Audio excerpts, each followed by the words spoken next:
नमस्कार दोस्तों, स्वागत है आप सभी का आपके अपने चैनल PYGS अड्डा में। ब्रह्मास्त्र बैच का ये क्लास 8 है जो पॉलिटी का चल रहा है, उसमें ये क्लास 8 है और हम लोगों ने जो है 7 क्लास तक देख लिया है।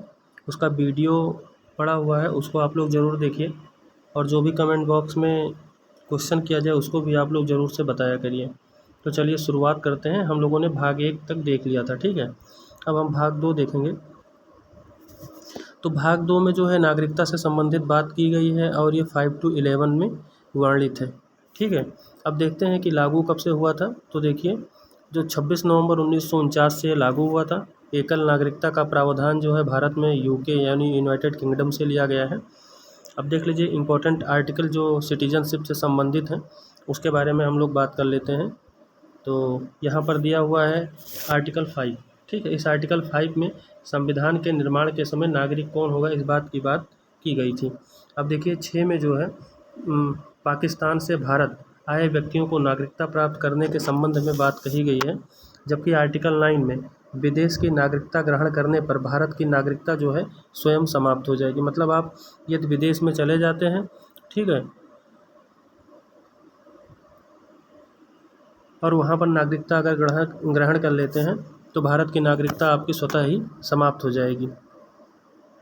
आर्टिकल 11 में कहा गया है संसद नागरिकता से संबंधित जो है बातों पर विधि बनाएगी, अर्थात कोई नियम जो है वो संसद बना सकती है। ये भी बात ध्यान रखना है।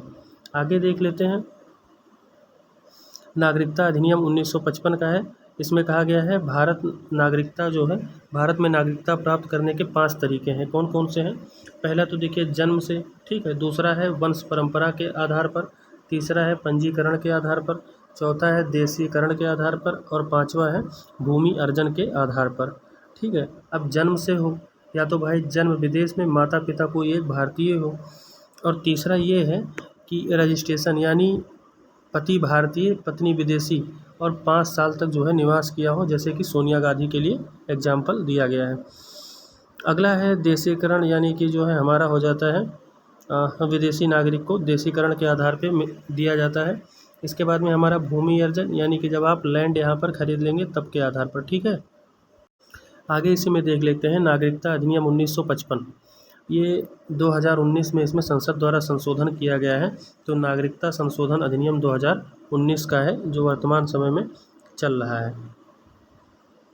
अब यहाँ पर देख लेते हैं लागू जो है 10 जनवरी सन 2020 से हुआ, जो CAA 2019 में आया। अब देख लेते हैं 31 दिसंबर 2014 से पहले बांग्लादेश, अफ़गानिस्तान, पाकिस्तान से भारत आए अल्पसंख्यकों जैसे हिंदू हो गए, सिख हो गए, बौद्ध हो गए, पारसी, ईसाई को अब अवैध प्रवासी नहीं माना जाएगा, ये बात कहा गया। इसके बाद में और उनके निवास की शर्त 11 साल की बजाय 5 साल होगी, ये भी बात कहा गया। अब भाग 3 देख लेते हैं जो कि सबसे इम्पोर्टेंट हो जाता है। तो इसको फंडामेंटल राइट्स भी कहा जाता है, भाग 3 को मौलिक अधिकार, और ये 12 से 35 तक उल्लिखित है। अब देखते हैं इसको USA से लिया गया है। कहाँ से? USA से लिया गया है। और मूल संविधान में जो है 7 फंडामेंटल राइट्स थे, लेकिन वर्तमान में 6 बचा है। तो एक जो बाहर हुआ है उसको भी देख लेते हैं। संपत्ति का अधिकार, ये 44 जो कॉन्स्टिट्यूशन अमेंडमेंट 1978 में था उसको विधिक अधिकार बना दिया गया है। और ये अब आर्टिकल 301 या 300 का में है जो 1979 यानी 1979 से लागू हुआ, ये भी बात ध्यान रखना है। भारतीय संविधान का जो भाग 3 है इसको संविधान का मैग्ना कार्टा कहा जाता है। अगर पूछ ले कि भारतीय संविधान में मैग्ना कार्टा किसको कहा जाता है, वो भाग 3 को कहा जाता है, ध्यान रखिएगा। आगे देख लेते हैं कि जो मैग्ना कार्टा शब्द है इसका सबसे पहली बार 1215 में ब्रिटेन के राजा ने उपयोग किया था, ठीक है। जो मैग्ना कार्टा शब्द है इसका उपयोग 1215 में ब्रिटेन के राजा ने किया था। अब इसी के बारे में आगे बढ़ते हैं। मौलिक अधिकार, तो देखिए मौलिक अधिकार जो है शोषण के विरुद्ध अधिकार। सबसे पहले हम लोग यहाँ से शुरुआत करते हैं आर्टिकल 14 से। देखिए 14 to 18 में कहा गया समानता के लिए किसकी बात की गई है? समानता की बात की गई है। फिर 19 से 22 तक जो है यहाँ स्वतंत्रता की बात की गई है, ठीक है। 19 से 22 तक स्वतंत्रता की बात की गई है। फिर 23 और 24 में हमारा क्या हो जाता है? शोषण के विरुद्ध अधिकार, ठीक है। किसके? शोषण के विरुद्ध अधिकार। फिर 25 से हमारा और 26, 27, 28 की 3 आर्टिकल जो है धार्मिक स्वतंत्रता से संबंधित है। किससे? धार्मिक स्वतंत्रता से संबंधित है। इसके बाद में संस्कृति और शिक्षा जो है ये आर्टिकल 29 और 30 में है। इसके बाद में संवैधानिक उपचार की अगर बात करें, जिसको भीमराव अम्बेडकर ने क्या माना है, संविधान की आत्मा माना है, ये 32 में है। ठीक है, तो इस प्रकार से हमने देख लिया। ठीक है, ऐसे इसका क्रम बना लीजिएगा और ऐसे आराम से देख सकते हैं। आगे इसका जो है देख लेते हैं व्याख्यात्मक रूप। तो चलिए शुरुआत करते हैं। इसमें देखते हैं मौलिक अधिकार व्यक्तियों को राज्य के विरुद्ध प्रदान किया गया है। जो मौलिक अधिकार है ये व्यक्तियों को राज्य के विरुद्ध प्रदान किया गया है। ध्यान रखिएगा, बहुत अच्छा क्वेश्चन यहाँ से बन जाता है। आर्टिकल जो 15, 16, 19, 29 और 30 ये केवल भारतीयों को प्राप्त है। ध्यान रखिएगा, ये केवल किसको प्राप्त है, तो ये केवल भारतीयों को प्राप्त है, ये भी बात ध्यान रखिएगा। जबकि फंडामेंटल जो राइट्स हैं, जो फंडामेंटल राइट्स हैं ये प्रवर्तनीय है, यानी इनफोर्स है। ध्यान रखिएगा, आगे इसी में देखना है। राष्ट्रीय आपात के समय मौलिक अधिकार जो है, राष्ट्रीय आपात के समय मौलिक अधिकारों का निलंबन संभव है, लेकिन अब ध्यान रखिएगा जैसे राष्ट्रीय आपात लगेगा तो कौन सा आर्टिकल जो है वो निलंबित नहीं होता है। तो ध्यान रखिएगा कौन सा नहीं निलंबित होता है, आर्टिकल 20 और 21 ये अपवाद है, ये निलंबित नहीं होता है। अब देख लेते हैं आर्टिकल 12, इसमें राज्य की परिभाषा दी गई है। ध्यान रखिएगा, आगे दिया हुआ BCCI राज्य नहीं है। ठीक है, आगे हम देख लेते हैं कि अगर संसद द्वारा बनाए गए कानून, देखिए यहाँ पर बहुत अच्छा क्वेश्चन बनेगा। अगर संसद द्वारा बनाए गए कानून से, ठीक है, फंडामेंटल राइट्स का उल्लंघन होता है तो न्यायालय उस कानून को या उस विधि को क्या कर देगी, शून्य कर देगी। ध्यान रखिएगा, जुडिशियल रिव्यू शब्द का उल्लेख नहीं है, ये USA से लिया गया है। मतलब अगर संसद कोई कानून बनाती है लेकिन यदि फंडामेंटल राइट्स का उल्लंघन होता है तो न्यायालय उसे क्या कर देगा, स्वतः ही समाप्त कर देगा। ठीक है, आगे देख लेते हैं आर्टिकल 14 to 18 में। देखिए आर्टिकल 14 जो है वो विधि के समक्ष समानता, ये इंग्लैंड से लिया गया है, और कानून के सामने सभी समान होंगे। ठीक है, ये बात कहा गया, विधि के समक्ष समानता का तात्पर्य जो है वो कानून के सामने सभी समान होंगे, और ये कहाँ से लिया गया है, इंग्लैंड से लिया गया है। ठीक है,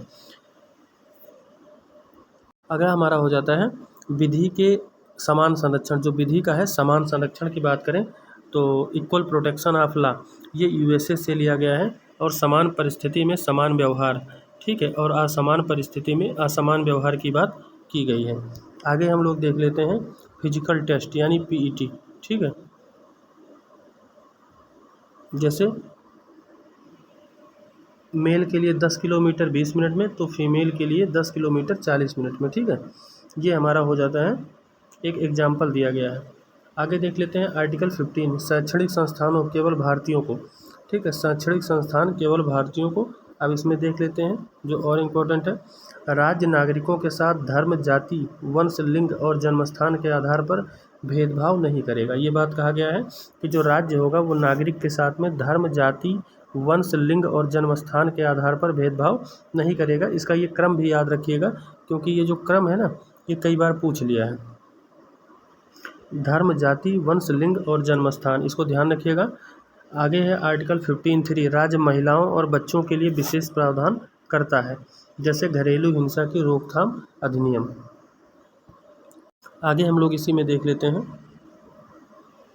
आर्टिकल 15(6), 103 संविधान संशोधन जो हुआ है 2019 में, उसके द्वारा शैक्षणिक संस्थानों में जो EWS हैं यानी इकोनॉमिक वीकर सेक्शन, ठीक है, आर्थिक रूप से कमज़ोर के लिए 10% आरक्षण का भी प्रावधान किया गया है। ध्यान रखिएगा, और ये किस में उल्लेख है, तो आर्टिकल 15(6) में।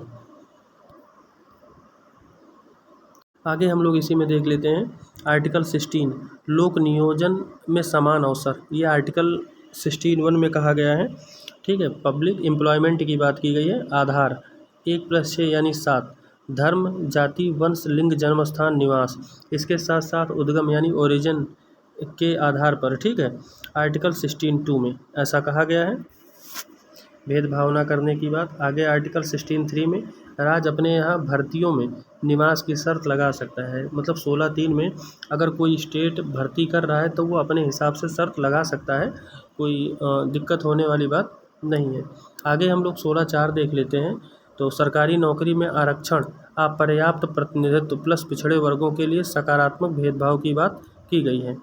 आगे हम लोग देख लेते हैं SC ST समुदाय के लिए आरक्षण संविधान में होने की तिथि से ही प्राप्त है, और SC को 15% जबकि ST को 7.5% है, ठीक है, 7.5% है, ध्यान रखिएगा। आगे देख लेते हैं आर्टिकल आर्टिकल 40, ठीक है, आर्टिकल 340। इस 340 में क्या कहा गया है, तो देखिए राष्ट्रपति पिछड़े वर्गों के अध्ययन के लिए आयोग, अब देखिए OBC पिछड़ा जांच आयोग, ठीक है, अदर बैकवर्ड कास्ट।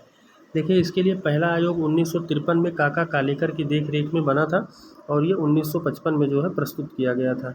इसके बाद में दूसरा आयोग 1978 में BP मंडल की रिपोर्ट और 1980 में प्रस्तुत किया गया था, जबकि 1990 में BP सिंह सरकार ने कहा कि SC को कितना 15%, जबकि ST को 7.5% आरक्षण, तो OBC को 27% आरक्षण की बात कही गई। मामला सुप्रीम कोर्ट, इंदिरा साहनीवाद केस 1992, ये बहुत इंपॉर्टेंट हो जाता है इंदिरा साहनीवाद। अब देख लेते हैं कि आरक्षण की सीमा 50% से अधिक नहीं, केवल विशेष परिस्थितियों में ही 50 से अधिक होगी। क्रीमी लेयर को आरक्षण नहीं मिलेगा, ये भी बात इंदिरा साहनीवाद में कहा गया। और इंदिरा साहनीवाद कब आया था, तो ये 1992 में आया था, ध्यान रखिएगा। आगे हम लोग इसी में देख लेते हैं 16(6), फिर यहाँ पर EWS की बात की गई है, कुछ सरकारी नौकरी में 10% आरक्षण, और ये किस संविधान संशोधन के, तो 103वां संविधान संशोधन सन 2019 में, ठीक है। इसके बाद में आर्टिकल 17 है, अस्पृश्यता यानी छुआछूत अनटचबिलिटी पर रोक की बात की गई है, और फंडामेंटल राइट्स में निरपेक्ष यानी एब्सोल्यूट नहीं, बट आर्टिकल 17 एब्सोल्यूट राइट, ठीक है।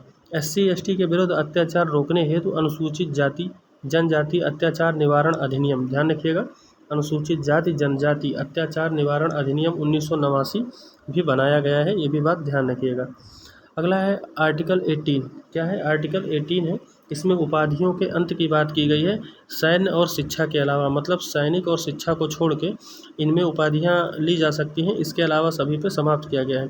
पद्म पुरस्कार की शुरुआत 1954 में की गई, लेकिन ये उपाधि नहीं है, ये बात भी ध्यान रखिएगा। आगे आर्टिकल 19 देख लेते हैं, ठीक है, स्वतंत्रता का अधिकार, ठीक है, स्वतंत्रता का अधिकार। अब देख लेते हैं राइट टू लिबर्टी, ठीक है, आर्टिकल 19 से 22। देखिए 19 ही इसको अच्छे से समझ लेना है।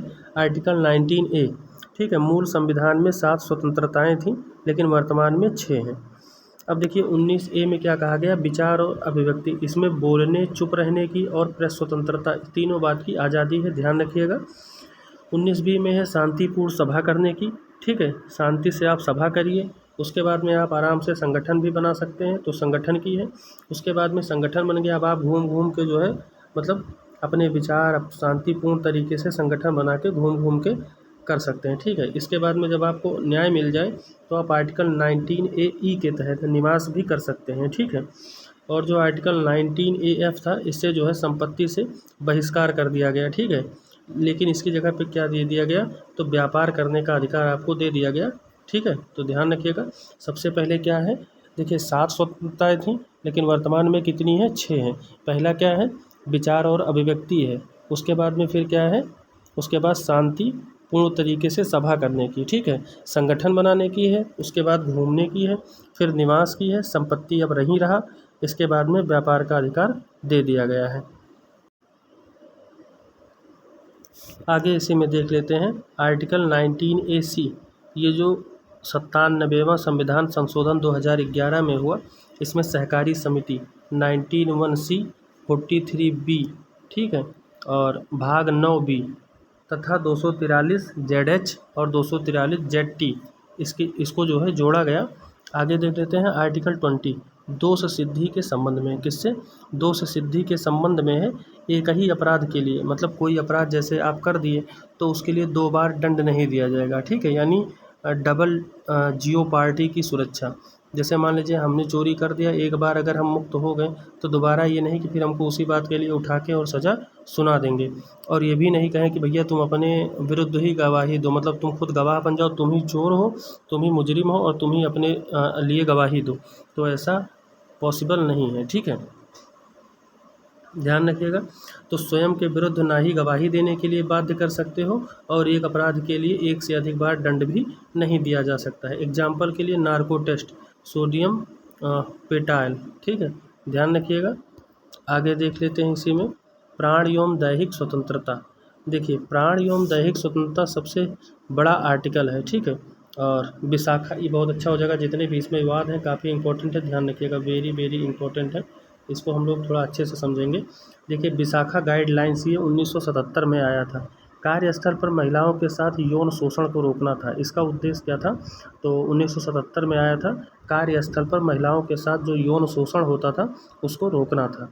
इसके बाद में पुट्टा स्वामी केस 2017 में आया।